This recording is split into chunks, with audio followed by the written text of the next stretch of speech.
पहले वो सुसमाचार का प्रचार करते समय कठिनाइयों का सामना और त्याग करने से दूर भागती थी। सुसमाचार ग्रहण करने वालों की समस्याओं को अनसुलझा छोड़ देती और सभा में मौजूदगी को बाधित कर देती थी। अब वो कर्तव्यनिष्ठ बनकर जिम्मेदारी लेती है और समर्पित भाव से बातचीत करती है। उसके अंदर आए इस बदलाव का क्या कारण है और प्रचार करते समय हम अपनी जिम्मेदारियां पूरी क्षमता से कैसे निभा सकते हैं।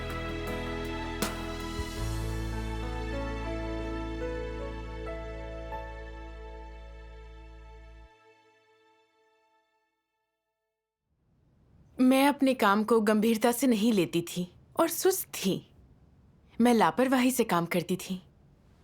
मैं सुसमाचार ग्रहण करने वालों को उपदेश सुनने बुला तो लेती, लेकिन उनसे बात करने या यह पूछने में रुचि नहीं लेती थी कि उन्हें उपदेश कैसा लगा। मुझे लगता है लोगों को उपदेश सुनने बुला लेना ही अपना कर्तव्य निभाना है। यह मेरे लिए ज्यादा आसान था।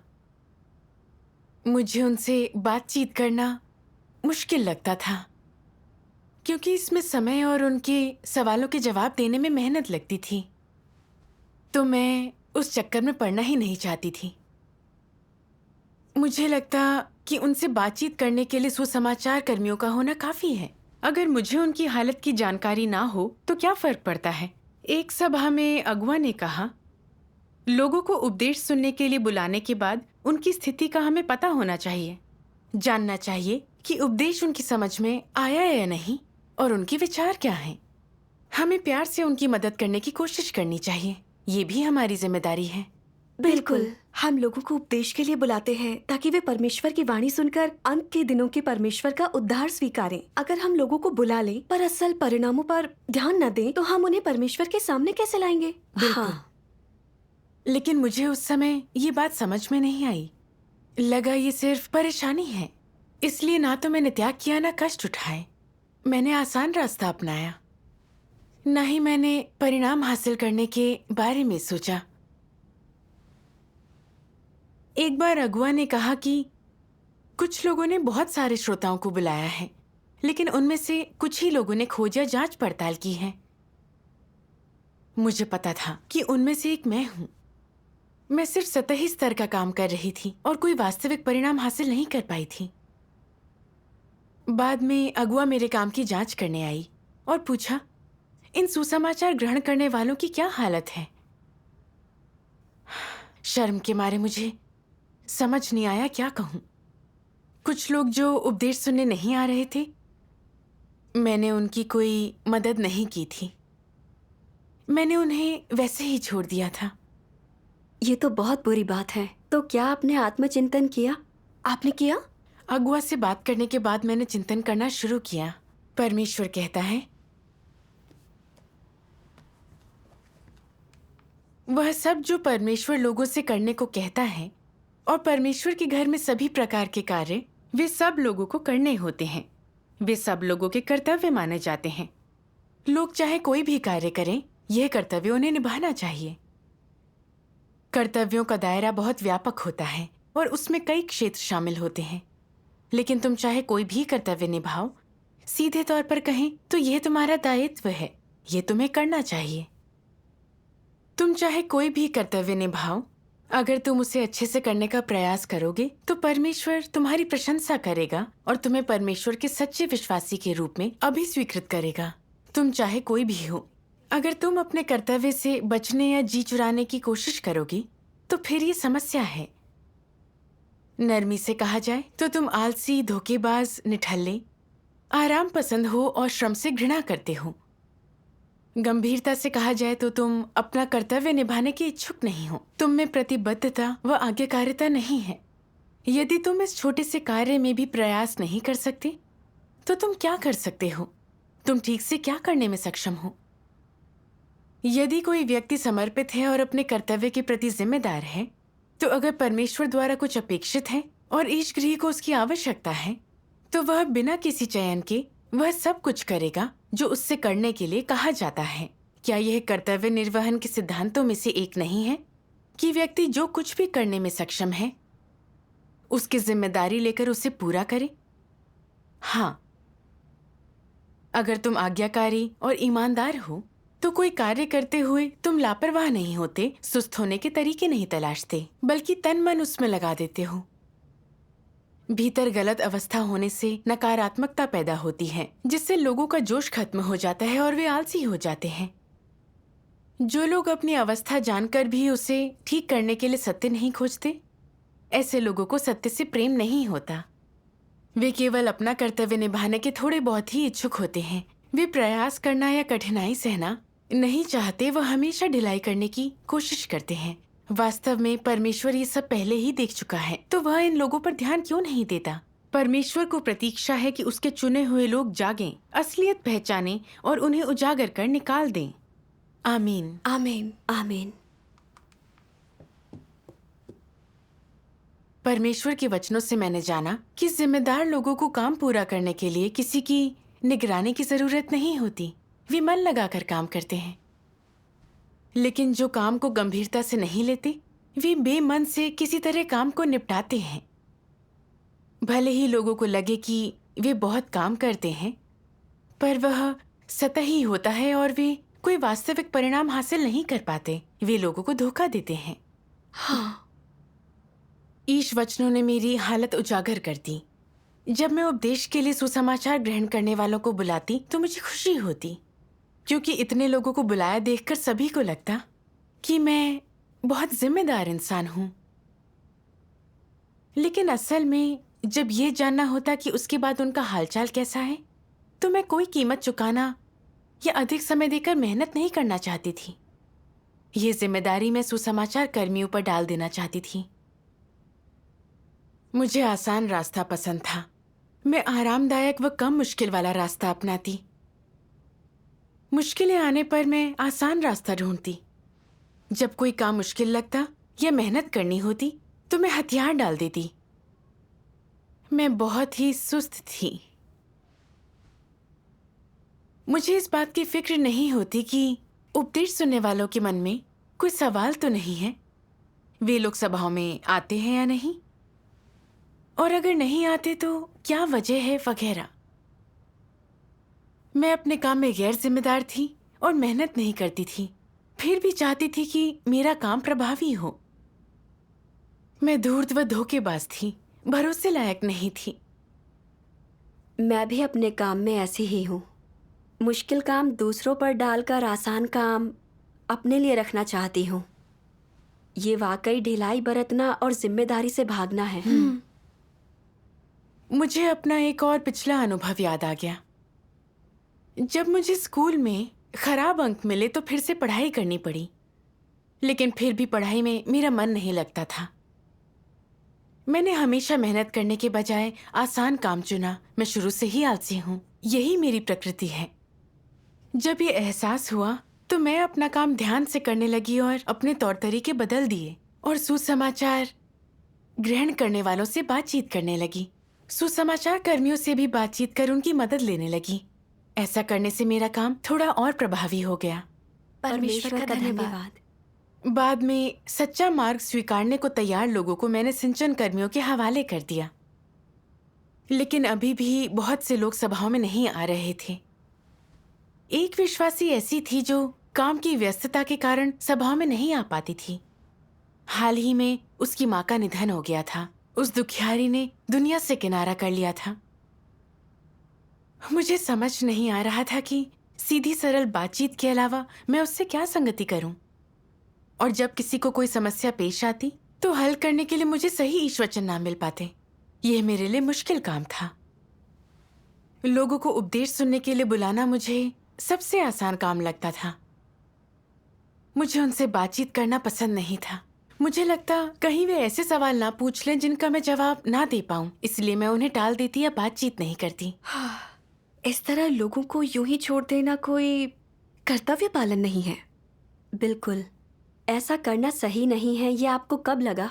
हाँ, करीब 6 महीने बाद मेरे बुलाए लोगों में से सिर्फ 6 ने परमेश्वर के अंत के दिनों का कार्य स्वीकार किया, जबकि बाकी भाई बहन कई लोगों का मत बदल चुके थे।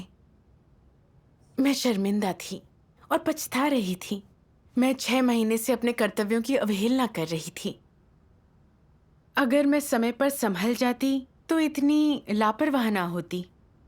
दूसरों का इतने लोगों को परमेश्वर के घर में लाना दिखाता है कि ये संभव था। बिल्कुल। सर्वशक्तिमान परमेश्वर के वचन कहते हैं, सुसमाचार फैलाने में तुम्हें जिम्मेदार रहना चाहिए और इसे ग्रहण कर सकने वालों के प्रति ईमानदार रहना चाहिए।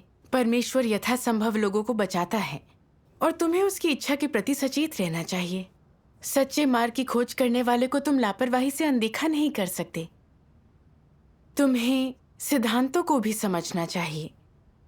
सच्चे मार्ग पर विचार करने वाले इंसान के मामले में तुम्हें उसकी धार्मिक पृष्ठभूमि, उसकी क्षमता का परिणाम और उसकी मानवता की गुणवत्ता जैसी चीजें देखनी, जाननी और समझनी चाहिए। अगर तुम्हें कोई ऐसा इंसान मिलता है जो सत्य का प्यासा है, ईश वचन समझ सकता है और सत्य स्वीकार सकता है, तो वह इंसान परमेश्वर द्वारा पूर्व नियत किया गया है। तुम्हें उसके साथ सत्य की संगति कर उसे प्राप्त करने के लिए अपना पूरा प्रयास करना चाहिए, बशर्ते वह खराब मानवता और घिनौने चरित्र का ना हो, उसकी प्यास एक दिखावा ना हो और वह अपनी धारणाओं से ना चिपका रहता हो। ऐसा नहीं है तो उसे दरकिनार कर उससे आशा नहीं रखनी चाहिए। सच्चे मार्ग पर विचार करने वाले कुछ लोग समझने में सक्षम और अच्छी क्षमता वाले, किंतु अहंकारी और आत्मतुष्ट होते हैं, धार्मिक धारणाओं से कड़ाई से चिपके रहते हैं। इसलिए तुम्हें सत्य पर संगति करनी चाहिए।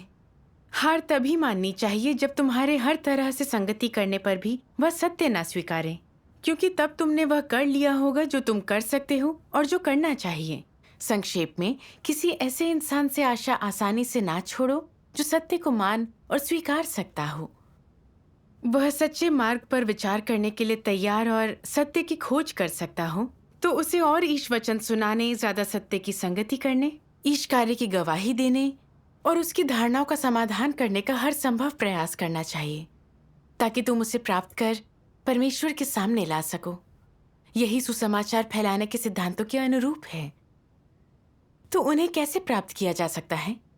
अगर उनके साथ बातचीत की प्रक्रिया में तुम्हें पता चलता है कि वह व्यक्ति अच्छी क्षमता व मानवता का है, तो अपनी जिम्मेदारी पूरी करने के लिए तुम्हें जो बन पड़े करना चाहिए। तुम्हें विशिष्ट कीमत चुकानी चाहिए, खास तरीकों और साधनों का उपयोग करना चाहिए। तुम उन्हें प्राप्त करने के लिए कोई भी तरीकों और साधनों का उपयोग कर सकते हो अगर वे सही हैं। संक्षेप में, उन्हें प्राप्त करने के लिए तुम्हें अपनी जिम्मेदारी पूरी करनी चाहिए और तुम्हारी क्षमता में जो संभव है वह सब करो। जो भी सत्य तुम समझते हो उन सभी पर संगति करो और जो भी तुम्हें करना चाहिए वह सब करो। अगर उस व्यक्ति को प्राप्त ना भी कर पाओ तो भी तुम्हारी अंतरात्मा साफ होगी। ये भरसक प्रयास करना है। अगर तुम सत्य की स्पष्ट संगति नहीं करते और व्यक्ति अपनी धारणाओं से चिपका रहता है, अगर तुम अपना धैर्य खो देते हो और अपने मन से उस व्यक्ति से उम्मीद छोड़ देते हो, तो यह तुम्हारा अपने कर्तव्यों की उपेक्षा करना होगा और तुम्हारे लिए यह एक कलंक होगा। कुछ लोग कहते हैं, क्या कलंक का मतलब यह है कि परमेश्वर ने मेरी निंदा की है? ये इस पर निर्भर होता है कि क्या लोग इन चीजों को जानबूझकर और आदतन करते हैं। पश्चाताप करने पर परमेश्वर लोगों को कभी कभार के अपराधों के लिए तिरस्कृत नहीं करता, पर जानबूझकर गलत काम करने और पश्चाताप ना करने पर परमेश्वर उनका तिरस्कार करता है। सच्चा मार्ग जानते हुए भी पाप करने पर परमेश्वर उनको तिरस्कृत क्यों ना करे? अगर इन बातों को सत्य के सिद्धांतों के अनुसार देखें तो ये गैर जिम्मेदार, लापरवाह व अनमना होना है। तुमने अपनी जिम्मेदारी पूरी नहीं की और परमेश्वर तुम्हारी गलतियों का न्याय इस तरह करता है। पश्चाताप नहीं करने पर तुम्हारी निंदा की जाएगी। इसलिए ऐसी गलतियों को कम करने या उनसे बचने के लिए लोगों को अपनी जिम्मेदारियां निभाने का पूरा प्रयास करना चाहिए। सच्चा मार्ग तलाश रहे लोगों के सवालों का सक्रियता से समाधान करना चाहिए।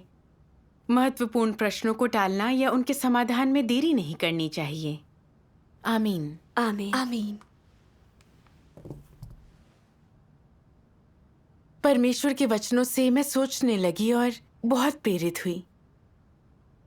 परमेश्वर ने लोगों को कार्य दिए हैं और चाहता है कि वे उसे पूरे मन से करें, लेकिन लोगों को परमेश्वर के पास लाने के लिए मैं कोई त्याग करने को तैयार नहीं थी। मैं वाकई आलसी और काम में लापरवाह थी। मैंने परमेश्वर की बात नहीं मानी और सच्चा मार्ग जांचने वालों पर ध्यान देकर अपना दायित्व नहीं निभाया। मुझे लगा ढेरों लोगों को उपदेश सुनने के लिए बुला लेना ही काफी है, फिर जो हो वो देखना मेरा काम नहीं। मेरी नजर में वो सिंचन कर्मियों की जिम्मेदारी थी। वे सभाओं में आए या फिर ना आए, ये मेरी समस्या या जिम्मेदारी नहीं। जब वे सभाओं में ना आते तो उनकी मदद के लिए मैं ईश वचन खोजने की कोशिश ना करती। मुझे लगता उनकी समस्याओं का समाधान मेरे बस का नहीं है, तो मैं उन्हें उनके हाल पर छोड़ देती। पर अगर वे सुसमाचार के प्रचार के सिद्धांतों के अनुरूप हैं, तो मुझे उन पर ध्यान देना चाहिए, और मैं ही तो उन्हें आमंत्रित करती थी। सामान्य हालात में मुझे उनसे संवाद करते रहना चाहिए था, लेकिन मैं ऐसा ना कर उन्हें सिंचन कर्मियों के हवाले कर बात खत्म कर देती थी। मुझ में ना तो जिम्मेदारी का बोध था, ना ही परमेश्वर की इच्छा का ख्याल। अपनी समस्या पहचान कर मैंने अपना रवैया बदलने की ठानी, लेकिन मैं अकेले ये नहीं कर सकती थी। मुझे परमेश्वर से सहायता की याचना करनी थी। हाँ, मैं सुसमाचार ग्रहण करने वालों से मिलने पर परमेश्वर से मदद की प्रार्थना करती, ताकि उन्हें उसके सामने ला सकूं। अपने अंदर कड़ी मेहनत और असली त्याग करने की इच्छा पैदा कर सकूं, और पहले की तरह काम में ढिलाई ना बरतूं। आमीन। परमेश्वर का धन्यवाद। मैंने अगुआ से पूछा कि लोगों को परमेश्वर के अंत के दिनों का कार्य स्वीकारने के लिए कैसे प्रेरित करूं। उसने मुझे कुछ तरीके बताए।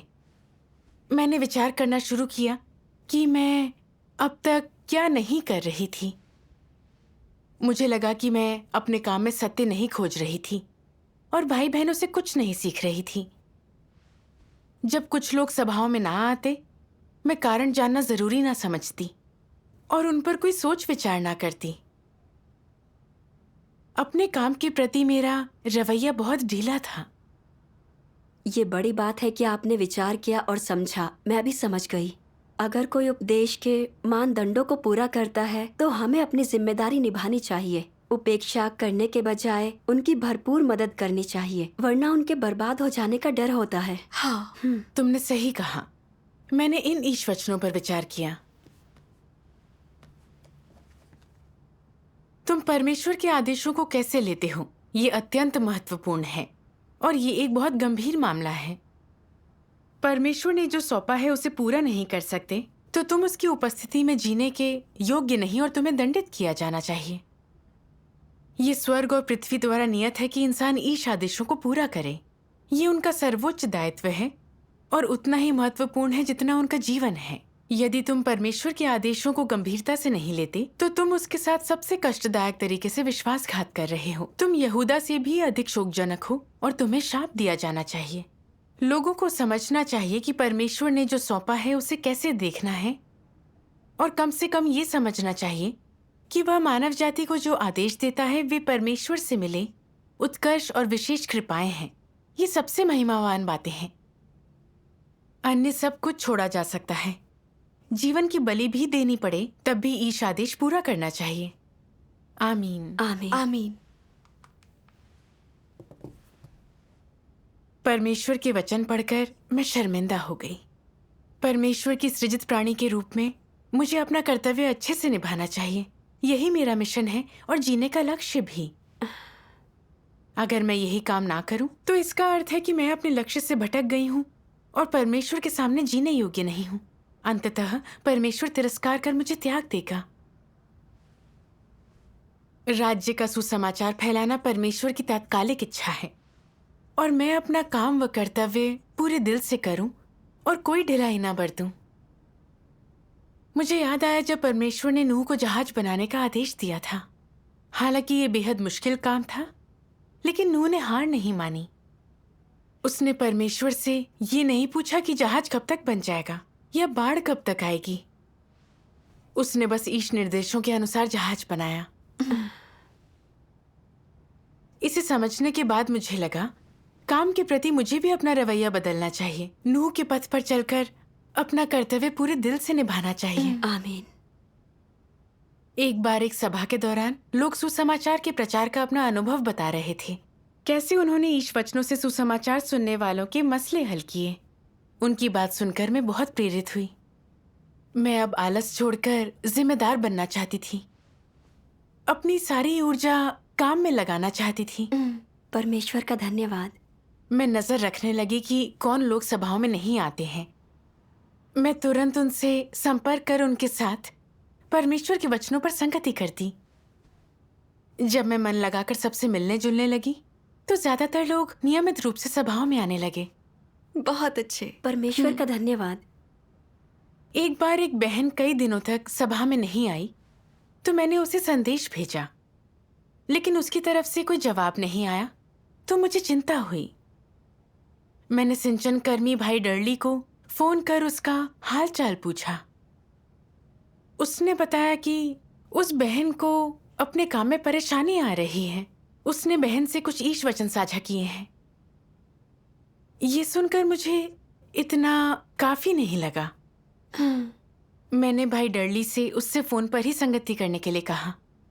मुझे आश्चर्य हुआ, संगति के बाद वह उसी दिन सभा में आने को तैयार हो गई और पहले ना आ पाने के लिए माफी मांगने लगी। जल्दी ही वह कलीसिया में शामिल हो गई। मेरी खुशी का ठिकाना ना रहा। मैंने परमेश्वर को धन्यवाद दिया। परमेश्वर का धन्यवाद। परमेश्वर ये भी कहता है, अंतरात्मा और समझ होने पर तुम कार्यों को करते समय उनमें ज्यादा मन लगाओगे और थोड़ी अधिक उदारता, जिम्मेदारी और सोच विचार का उपयोग करोगे और अधिक प्रयास कर पाओगे। जब तुम अधिक प्रयास कर पाते हो तब तुम्हारे कर्तव्य के परिणामों में सुधार होगा और यह परमेश्वर के साथ साथ लोगों को भी संतुष्ट करेगा। तुझे सकारात्मक ढंग से प्रवेश करना चाहिए। निष्क्रियता से प्रतीक्षा करना नकारात्मक होना है। तुझे आगे बढ़कर मेरे साथ सहयोग करना चाहिए। मेहनती बन और आलसी कभी न बन। सदैव मेरी संगति में रहे और मेरे साथ गहरी अंतरंगता प्राप्त कर। न समझने पर परिणामों के लिए अधीर मत बन। ऐसा नहीं है कि मैं तुझे नहीं बताऊंगा। मैं देखना चाहता हूँ कि क्या मेरी मौजूदगी में तुझे मुझ पर भरोसा है, क्या मुझ पर अपनी निर्भरता में तू आत्मविश्वासी है। सदैव मेरे निकट रहे और सभी विषयों को मेरे हाथों में रख दे। खाली हाथ वापस मत जा। जब तू कुछ समय बिना जाने बूझे मेरे निकट रह लिया होगा, फिर मेरे इरादे तुझ पर प्रकट होंगे। यदि तू उन्हें समझ लेता है तो तू वास्तव में मेरे आमने सामने होगा और तूने वास्तव में मेरा चेहरा पा लिया होगा। तेरे भीतर अधिक स्पष्टता और दृढ़ता होगी। भरोसा करने के लिए कुछ होगा, सामर्थ्य और आत्मविश्वास भी होगा। तेरे पास आगे का मार्ग भी होगा। हर चीज तेरे लिए आसान हो जाएगी। आमीन। आमीन।